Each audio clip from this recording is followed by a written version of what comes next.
നല്ല വറുത്തരച്ച സാമ്പാർ കൂട്ടി ചോറുണ്ണാൻ എല്ലാവർക്കും ഇഷ്ടമാണല്ലേ. പക്ഷേ ചിലപ്പോഴെങ്കിലും വറുത്തരച്ചിട്ടുള്ള സാമ്പാർ ഉണ്ടാക്കാൻ നമുക്ക് മടിയുണ്ടാവും. അപ്പോൾ അങ്ങനെയുള്ള സമയത്ത് ഉപയോഗിക്കാൻ പറ്റുന്ന ഒരു വീഡിയോ ആണ് കേട്ടോ ഇത്. അപ്പോൾ നമുക്കിത് വറുത്തരയ്ക്കാണ്ട് എങ്ങനെ പെട്ടെന്ന് തന്നെ ഒരു സാമ്പാർ ഉണ്ടാക്കാൻ നോക്കാം. അപ്പോൾ നമുക്കൊരു അര ഗ്ലാസ് പരിപ്പാണ് എടുത്തിരിക്കുന്നത് ഞാൻ. പിന്നെ നമുക്കിതിൽ കുറച്ച് പച്ചക്കറി ആവശ്യമുള്ളൂ.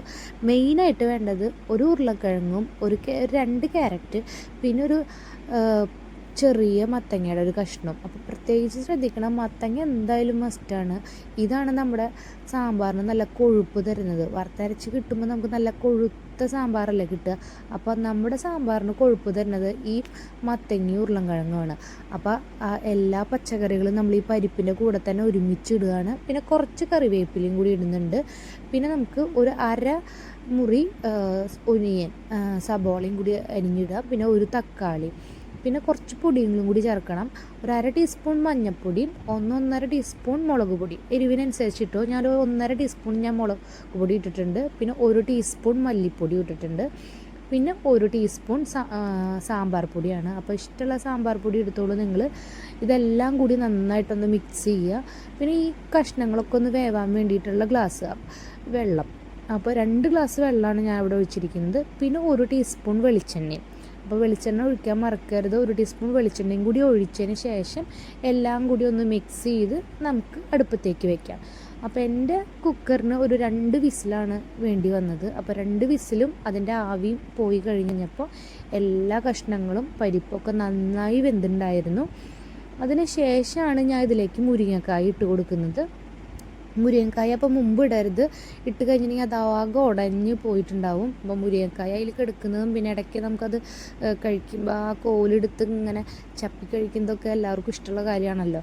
അപ്പം മുരിങ്ങക്കായ ഈ സാമ്പാറിൻ്റെ കുക്കർ വെന്തതിന് ശേഷം, കുക്കറിലത്തെ എല്ലാ കഷ്ണങ്ങളും വെന്തതിന് ശേഷം നമ്മൾ ഇട്ട് കൊടുത്താൽ മതി. എന്നിട്ട് വേണം തിളപ്പിക്കാനായിട്ട്.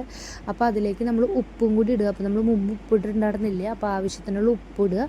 പിന്നെ ഒരു ചെറിയ ഉരുള പുളി, അത് നമ്മൾ ചൂടുവെള്ളത്തിലിട്ട് പിഴിഞ്ഞ് അതും കൂടി അതിലേക്ക് ഒഴിച്ചു കൊടുക്കുന്നുണ്ട്. എന്നിട്ട് കുറച്ച് മല്ലിയിലയും. അപ്പോൾ മല്ലിയിലയും കൂടി അരിഞ്ഞിടാൻ മറക്കണം. ആ സാമ്പാറിൻ്റെ മണം തരുന്നത് ആ മല്ലിയിലയും കൂടി ചേരുമ്പോഴാണ് കേട്ടോ.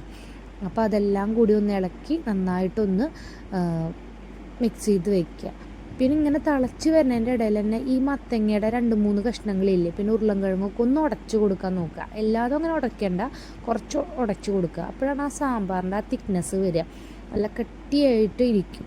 പിന്നെ കുക്കറിലായതുകൊണ്ട് കുറച്ച് നേരം കഴിയുമ്പോൾ ഇത്തിരി വറ്റും ചെയ്യും. പിന്നെ നമുക്കിതിലേക്ക് ഒന്ന് കടുക് പൊട്ടിച്ചിടാം. അപ്പം ഞാനൊരു 2-3 ടീസ്പൂൺ വെളിച്ചെണ്ണയാണ് എടുത്തിരിക്കുന്നത്. അതിലേക്ക് ഒരു 1/2 ടീസ്പൂൺ കടുകും ഒരു 4 വറ്റൽമുളകും കുറച്ച് വേപ്പിലയും ഇതെല്ലാം ഇട്ടിട്ട് ഒന്ന് മൂപ്പിച്ചെടുക്കുകയാണ്.